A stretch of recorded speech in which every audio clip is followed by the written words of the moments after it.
तो friends, welcome to Rakul preachers. आज हम लोग यूरोप में राष्ट्रवाद का उदय यह चैप्टर पढ़ेंगे, जिसको हम दो पार्ट में बांटकर देखेंगे, राष्ट्र और राष्ट्रवाद। इसको बताने के पहले यहाँ थोड़ा हम और पीछे जाएंगे। फ्रांस की जो क्रांति हुई थी वो 1789 में हुई थी। इसके पहले जो यूरोप की कंडीशन थी, यूरोप छोटे छोटे स्वतंत्र निरंकुश राजतंत्रों में बंटा हुआ था और वह राजतंत्र, वह देश, वह राज्य आपस में लड़ते झगड़ते थे, एक दूसरे पर अधिकार करने की चेष्टा करते थे। मौका पाते ही वो एक दूसरे पर कब्जा कर लेते थे। यह अविश्वास उन राज्यों के बीचों में व्याप्त था।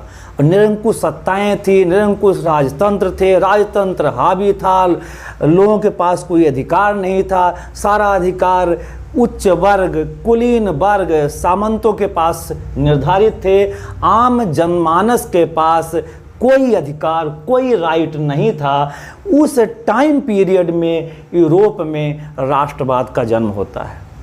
तो राष्ट्रवाद के जन्म के पहले की स्थिति बहुत ही आम नागरिकों के लिए कष्टदायक थी, क्योंकि राजतंत्र का बोलबाला था, राजा ही मुखिया था, राजा ही मुख्य कार्यपालक था, राजा सर्वे सर्वा था, राजा जो करता था वही अंतिम होता था, राजा का कोई विरोध नहीं कर सकता था। तो ऐसे समय में राजा के खिलाफ लोगों को एक करना, उनकी एक यूनिटी बनाना, ये बहुत बड़ी बात थी।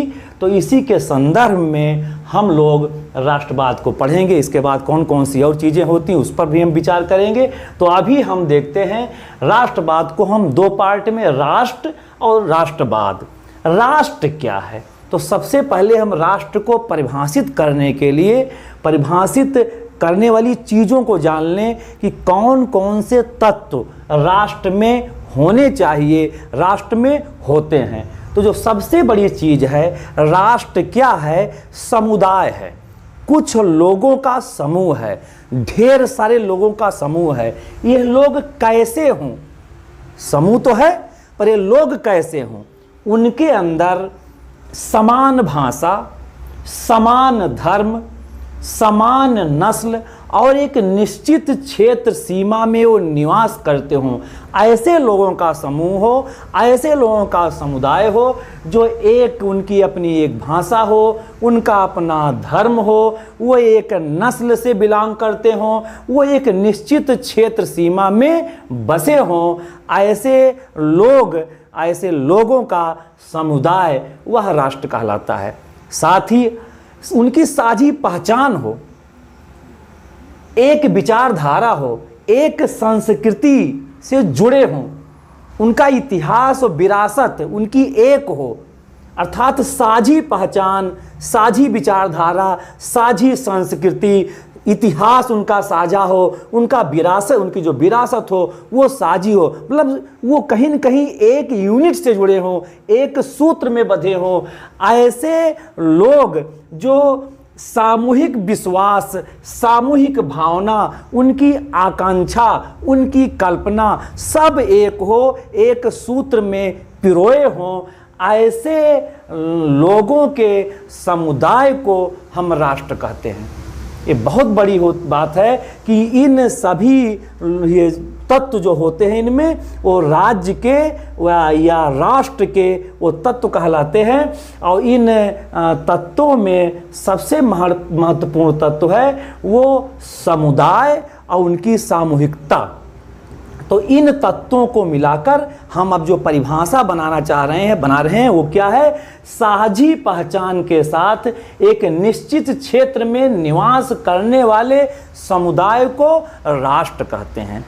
अर्थात उनकी साझी पहचान हो और एक निश्चित क्षेत्र में निवास करते हो, वही राष्ट्र के नागरिक राष्ट्र कहलाते हैं। इन राष्ट्र और राष्ट्रवाद लगभग दोनों एक हैं, थोड़ा सा अंतर है। हम यहाँ पर देखते हैं राष्ट्रवाद। तो राष्ट्रवाद के तत्व को भी हम लोग देख लेते हैं। राष्ट्रवाद में 3 तत्व महत्वपूर्ण भूमिका निभाते हैं। वो लोगों की भावना, सामूहिक चेतना, विशिष्ट मान्यताओं, साझी पहचान, इन चीज़ों से निर्मित राष्ट्रवाद होता है। तो राष्ट्रवाद की परिभाषा क्या हो रही है? अपने समुदाय के लिए विशिष्ट मान्यताओं एवं साझी पहचान का निर्माण करने वाले लोगों की भावना को राष्ट्रवाद कहते हैं। यहाँ पर ये बहुत महत्वपूर्ण चीज़ है कि भावना, उनकी सोच, वाद का मतलब भी होता है विचारधारा। ऐसी विचारधारा जो अपने लोगों की मान्यताओं, उनकी साझी पहचान को डेवलप करता हो, उनको एक करता हो, अर्थात एक सूत्र में बांधने वाली विचारधारा को राष्ट्रवाद कहते हैं। देश के नागरिकों को एक सूत्र में बांधने वाली विचारधारा को हम राष्ट्रवाद कहते हैं। तो इस हम लोगों ने राष्ट्र और राष्ट्रवाद को पढ़ा।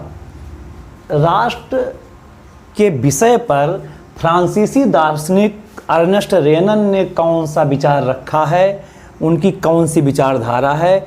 उन्होंने एक साबान विश्वविद्यालय में 1882 में एक भाषण दिया था। उसी भाषण में उनके राष्ट्र विषयक विचारधारा का प्रकाशन एक निबंध के रूप में आया, जिससे उस समय यूरोप में क्रांति आ गई। यूरोप राष्ट्र के विषय में ज़्यादा समझ पैदा हुई यूरोप में, तो उसमें अर्नेस्ट रेनन की भी महत्वपूर्ण भूमिका है। तो उनका कौन सा विचार है, उन्होंने अपने राष्ट्र को कैसे परिभाषित किया है, उसको हम लोग यहाँ पर समझ रहे हैं। तो ये 1882 में साबान विश्वविद्यालय में उन्होंने एक भाषण दिया था। उनके भाषण का कुछ अंश, राष्ट्र विषयक अंश, एक निबंध के शीर्षक में आया। उस शीर्षक में राष्ट्र क्या है, क्यू ईस्ट सी क्यू अन्वेषण, अर्थात राष्ट्र क्या है, राष्ट्र को परिभाषित कर रहे हैं। हम लोग सामान्य भी राष्ट्र की परिभाषा दिए हैं। उन्होंने सबसे पहले सामान्य राष्ट्र की परिभाषा को परिभाषित आलोचना किया है। उस परिभाषा को कहीं न कहीं उसमें सुधार की आवश्यकता उन्होंने मांग की है कि इसमें ये सुधार होना चाहिए। इसलिए सबसे पहले उन्होंने उसकी आलोचना की। राष्ट्र एक समान भाषा, धर्म, नस्ल व क्षेत्र से बनता है, केवल यही राष्ट्र नहीं है। उन्होंने इस बेस पर इस परिभाषा की आलोचना की कि केवल समान भाषा, समान धर्म, समान नस्ल और एक निश्चित क्षेत्र में रहने वाले समुदाय को ही हम केवल राष्ट्र नहीं कह सकते हैं। इसके अतिरिक्त उन्होंने कुछ चीज़ें जोड़ी है। ऐसा नहीं कि इसका उन्होंने इनकार कर दिया, इसको अमान्य कर दिया, इसको माना नहीं, इसको माना है, पर केवल इतना ही राष्ट्र नहीं है, इस पर उनका फोकस था। तो वो आगे क्या बढ़ाते हैं? वो कहते हैं राष्ट्र एक बड़ी व व्यापक एकता है। कहीं न कहीं उन्होंने एकता की बात कही है। क्या कही है? बड़ी और व्यापक। ये कैसे प्राप्त होती है? जिसका निर्माण लंबे प्रयासों, त्याग और निष्ठा द्वारा होता है। ऐसा नहीं है जो एकता, राष्ट्र के नागरिकों में जो एकता पाई जाती है वो आसान एकता नहीं है। वो कैसी एकता है? वो जिसका वो निर्माण करते हैं। इसीलिए कहते हैं राष्ट्र को गढ़ा जाता है, राष्ट्र को बनाया जाता है। हम अपने बच्चों में राष्ट्र के तत्व का बीज रोपण करते हैं, तो ये तब उनके अंदर राष्ट्रीयता पैदा होती है। तो जैसे हर देश अपने बच्चों में, अपने आने वाली पीढ़ी में राष्ट्रवाद पैदा करता है। जब तक आप राष्ट्रवाद नहीं पैदा करेंगे, वास्तविक रूप से एक स्वस्थ नागरिक जो देश के विकास में अपनी भूमिका अदा करेगा, वह नहीं पैदा होगा। तो उसी पर उनका फोकस जा रहा है कि राष्ट्र जिसका निर्माण लंबे प्रयासों, बहुत लंबा प्रयास होता है, काफ़ी दिनों का प्रयास होता है, धीरे धीरे प्रयास होता है, जिसमें त्याग की आवश्यकता पड़ती है, त्याग करना पड़ता है, बलिदान करना पड़ता है, और वह निष्ठा होनी चाहिए, राष्ट्र के प्रति निष्ठा होनी चाहिए। इसके साथ साथ वो और क्या कहते हैं? अतीत में समान गौरव का होना, वर्तमान में एक समान इच्छा व संकल्प का होना, साथ मिलकर कार्य करना और ऐसे और कार्य करने की इच्छा एक राष्ट्र के लिए बहुत आवश्यक है। ये सारे तत्व उन्होंने दिए हैं कि इतना ही नहीं, इतनी सारी चीज़ें उसमें होनी चाहिए। इसके आगे वो क्या कहते हैं, राष्ट्र का अस्तित्व प्रतिदिन होने वाले जनमत संग्रह में सन्निहित है, अर्थात उसके नागरिक उस अपने राष्ट्र के विषय में क्या सोचते हैं, उनकी क्या विचारधारा है, वो भी उसमें संग्रह उसका सन्निहित होता है। इसके आगे वो बोलते हैं इसलिए या राष्ट्र इसलिए महत्वपूर्ण है क्योंकि इसका होना स्वतंत्रता की गारंटी है। वेरी मोस्ट फैक्ट उन्होंने इसमें डाल दिया है। तभी हम उसको राष्ट्र कहेंगे जब उसके निवासी अपने आप को स्वतंत्र महसूस करेंगे, अर्थात हर राष्ट्र का निवासी इतनी चीज़ों को वह तब करेगा जब उसके अंदर स्वतंत्रता का बोध होगा। स्वतंत्रता के बोध होने के अतिरिक्त या स्वतंत्रता का बोध जब तक नहीं होगा तब तक हम उसे राष्ट्र नहीं कह सकते हैं, अर्थात स्वतंत्रता की गारंटी राष्ट्र देता है। तो इसलिए ये राष्ट्र को इस रूप में अर्नेस्ट रेनन ने परिभाषित किया है।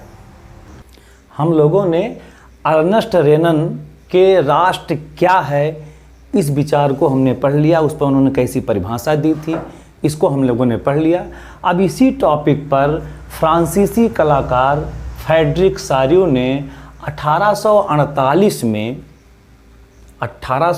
में 4 चित्र उन्होंने बनाए थे। विश्व में कैसे राष्ट्र राज्य का उदय हो, कैसे लोकतंत्र आवे, कैसे सामाजिक गणतंत्रों का विकास हो, इस विषय पर उन्होंने 4 चित्रों का निर्माण किया था और उसमें एक रूपरेखा खींची थी पूरे विश्व की। तो एक चित्र उसमें है जो सबसे फेमस है, जो हमारे ये कोर्स के लिए महत्वपूर्ण है, उसको हमने यहाँ आलेखन करने का एक प्रयास किया, उसको लिखने का, उसमें जो सारी बातें हैं उसको हमने लिखने का यहाँ प्रयास किया है। तो जो फ्रेडरिक सारियो का जो चित्र है उसका उन्होंने उसमें कल्पना की है, उसको कल्पना दर्श कहा गया है, उसको यूटोपिया भी कहते हैं, जो 1848 में उन्होंने यह एक विश्व की कल्पना की थी। कैसे विश्व की, कैसे संसार की कल्पना की थी, जनतांत्रिक और सामाजिक गणतंत्र वाले विश्व की, मतलब ऐसा हमारा विश्व हो, ऐसे विश्व की कल्पना उन्होंने की जो जनतांत्रिक हो अर्थात लोकतांत्रिक हो, और सामाजिक गणतंत्र अर्थात जो राष्ट्र हो वो स्वतंत्र हो, उस पर लोगों का अधिकार हो, अर्थात लोकमत के अनुसार शासन करने वाले हों, ऐसे लोकतांत्रिक राष्ट्र राज्य की उन्होंने कल्पना की थी। तो उसमें उन्होंने दिखाया था कि उस समय फ्रांस में स्वतंत्रता को महिला के रूप में दिखाते थे। तो उन्होंने एक महिला एक बड़ी सी प्रतिमा का चित्रण किया है और उस प्रतिमा के समक्ष उन्होंने पूरे विश्व के तमाम राष्ट्रों के लोगों को उसमें एक लाइन से अपने राष्ट्रीय झंडे, राष्ट्रीय वस्त्र, राष्ट्रीय पोशाक के साथ उस जुलूस में दिखाया गया है। उसके सामने वो वंदना कर रहे हैं, अर्थात स्वतंत्रता की कल्पना कर रहे हैं सभी राज्य। तो वो राज्यों का क्रम क्या है उसी के बारे में इसमें बताया गया है। तो सबसे पहले उसमें जो पहले चित्र में जो दर्शाया गया है उसमें यूरोप और अमेरिका के विभिन्न आयु वर्ग के अर्थात तमाम आयु, छोटे बड़े, स्त्री पुरुष महिलाएं, सभी लोगों को उसमें दिखाया गया है। और वो एक लंबी कतार में स्त्री पुरुष जुलूस के रूप में दिखाई पड़ रहे हैं और स्वतंत्रता की प्रतिमा अर्थात महिला की प्रतिमा के सामने वो लोग वंदना कर रहे हैं। प्रतिमा के एक हाथ में दिखाया गया है कि मशाल, जो ज्ञानोदय का परिचायक है, प्रतीक है, और दूसरे हाथ में स्वतंत्रता का घोषणा पत्र अर्थात मानव की स्वतंत्रता के संबंध में घोषणाएं, नियम, कानून की एक पुस्तक दिखाई गई है। अर्थात उन्होंने कितनी बढ़िया चित्रण किया है कि कैसे स्वतंत्रता हो और उस स्वतंत्रता में लोगों को अधिकार मिले, उसी को उसमें दिखाया गया है। प्रतिमा के सम्मुख भूमि पर निरंकुश संस्थानों के ध्वंसावशेष बिखरे हुए हैं। इसका अर्थ होता है कि जो तमाम राजतंत्र थे, जो तमाम ये निरंकुश राजा थे, उनको नष्ट कर दिया गया है इस स्वतंत्रता और इस जनतांत्रिक सामाजिक व्यवस्था ने। उसको कैसे राजतंत्र को समाप्त कर दिया और उसके स्थान पर गणतंत्र की स्थापना हुई, उसी को ध्वंसावशेष अर्थात उनके ध्वंसावशेष बिखरे हुए हैं, राजतंत्र अब नष्ट हो गया है, इसकी उन्होंने कल्पना की है। उसमें दिखाया गया है विश्व के जो पृथक राष्ट्र हैं वो विभिन्न समूहों में विभक्त हैं। जो भी राष्ट्र हैं, चाहे वो अमेरिका हो, स्विट्जरलैंड हो, फ्रांस हो, जर्मनी हो, वो विभक्त हैं, बंटे हुए हैं। उनकी पहचान वस्त्र और राष्ट्रीय पोशाकों के तहत की जा सकती है, अर्थात उनका झंडा, उनका वस्त्र और जो राष्ट्रीय पोशाक हैं, उस पृथक जो समूह जुलूस में खड़े हुए हैं उनसे उनकी पहचान की जा सकती है। अमेरिका और स्विट्जरलैंड उस जुलूस का नेतृत्व करते हुए दिखाई पड़ रहे हैं, अर्थात जो जुलूस लंबा है उसका नेतृत्व अमेरिका और स्विट्जरलैंड करते हुए दिखाई। इसका मतलब क्या होता है कि अर्थात वहाँ पर राष्ट्र राज्य स्थापित हो गया है, वहाँ पर गणतंत्र स्थापित हो गया है। उसके अगले क्रम में फ्रांसीसी अपने राष्ट्रीय तिरंगे के साथ उस प्रतिमा के पास, उस महिला प्रतिमा के साथ वो पहुँच गए हैं, अर्थात यहाँ भी गणतंत्र स्थापित हो गया है। इसी के क्रम में अपने अपने राष्ट्रीय ध्वज के साथ, राष्ट्रीय पोशाक के साथ, राष्ट्रीय पहचान के साथ Germany, Austria, Sicilia, Lombardy, Poland, England, Ireland, Hungary, रूस के लोग खड़े हुए हैं अपने झंडे के साथ। अर्थात इसका मतलब हुआ कि ये भी गणतंत्रता चाहते हैं, ये भी राष्ट्र राज्य बनना चाहते हैं। इसी क्रम में ये लोग खड़े हुए हैं, संघर्ष कर रहे हैं उस निरंकुश राजतंत्र को समाप्त करने के लिए। उस जुलूस का ये लोग नेतृत्व कर रहे हैं, ये लोग उसी लाइन में खड़े हुए हैं।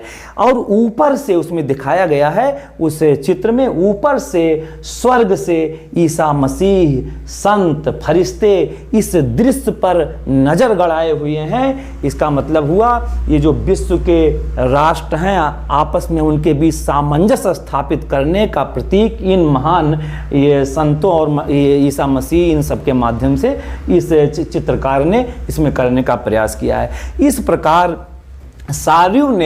फ्रेडरिक सारियू ने अपने यूटोपिया में, अपने कल्पनादर्श में स्वतंत्रता की देवी को स्वतंत्रता के रूप में प्रदर्शित करने का प्रयास किया है, और कैसे गणतंत्र स्थापित हो, कैसे राष्ट्र राज्य स्थापित हो, कैसे जनतांत्रिक सामाजिक गणतंत्र की स्थापना हो, उन्होंने कल्पना के माध्यम से उसमें व्यक्त किया है। इस प्रकार इसको हम अच्छे ढंग से समझ सकते हैं। इसको आप नोट्स बनाकर उसमें आप लिखिएगा, और हमारा अगला वीडियो, अगला इसके आगे का जो पार्ट है उसके लिए आप लाइक, सब्सक्राइब और शेयर करते रहिए, जिससे हमारा अगला वीडियो आपको मिलता रहे। Thank you.